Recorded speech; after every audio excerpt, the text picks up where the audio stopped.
Defense challenge timeline of digital evidence authentication during the trial of first by President Dr. Riek Machar. If you are new here, please help the channel by subscribing and turn on the notification bell.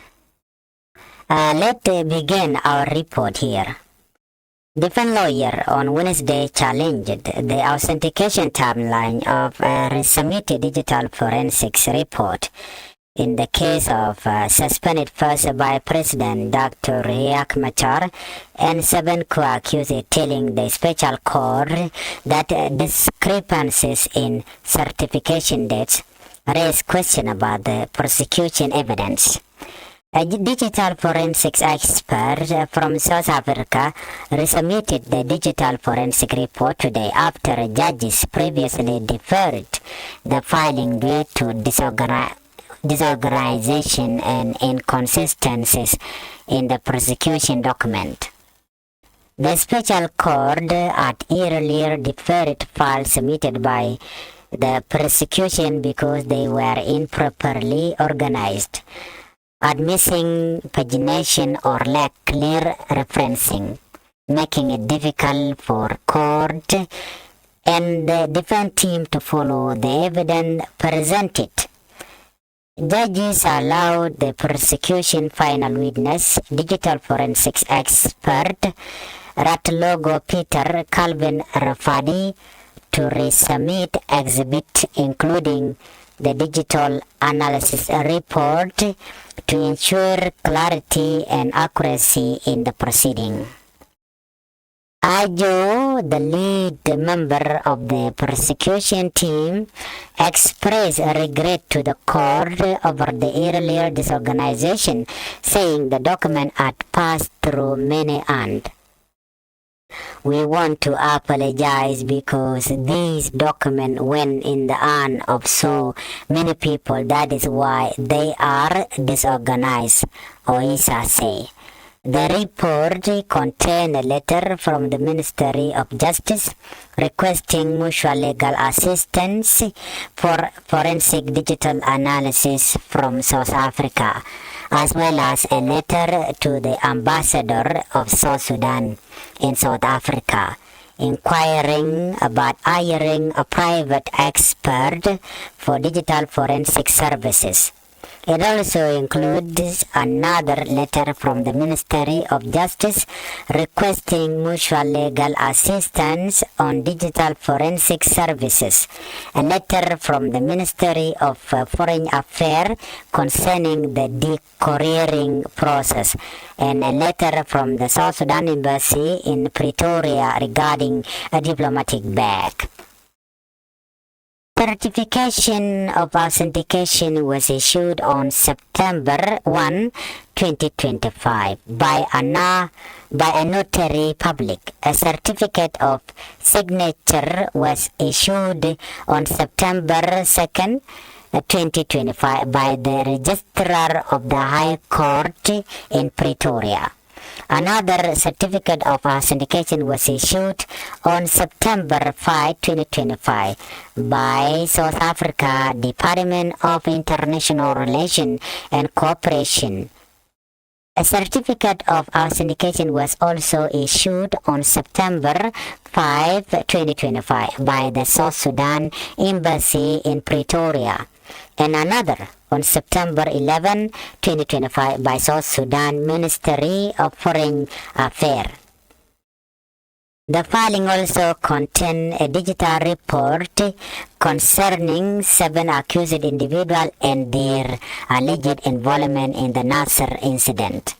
Deng John Deng, a member of the defense team, objected to prosecution document number 9H, which include the digital forensic report, citing discrepancies in the date of authentication. The main report, which comprised 28 pages, was prepared by the expert on August 16, 2025, and the Ministry of Justice received the report of August 26, 2025, and forwarded the report or information on the same day to the Director of Public Prosecution and the chairperson of the Investigative Committee on the Nasser incident, Deng say. He said the initial certificate of authentication was issued by a notary public on September 1st, 2025, the same date the special court was established. The certificate of signature to the report were issued by the Registrar of the High Court in Pretoria on September 2nd, 2025.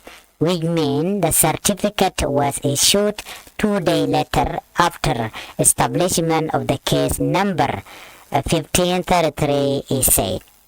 The certificate of authentication issued by the Department of International Relations and Cooperation of South Africa was issued on September 5th, 2025, which means it was issued 4 days after the report and the case reached the Honorable Court, Deng added.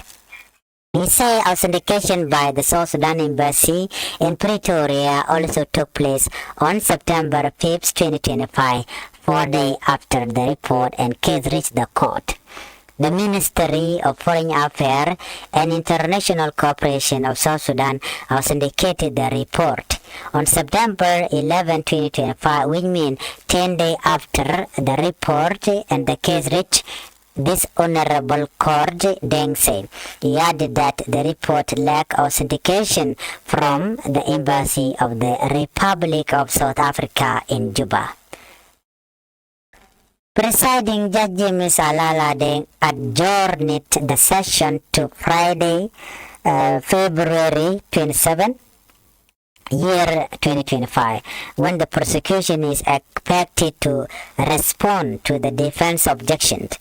Machar, 73, and his co-accused face charges including murder, conspiracy, terrorism, treason, destruction of public property, and crime against humanity. Machar is under house arrest while the other are held at National Security Service Detention Center in Juba.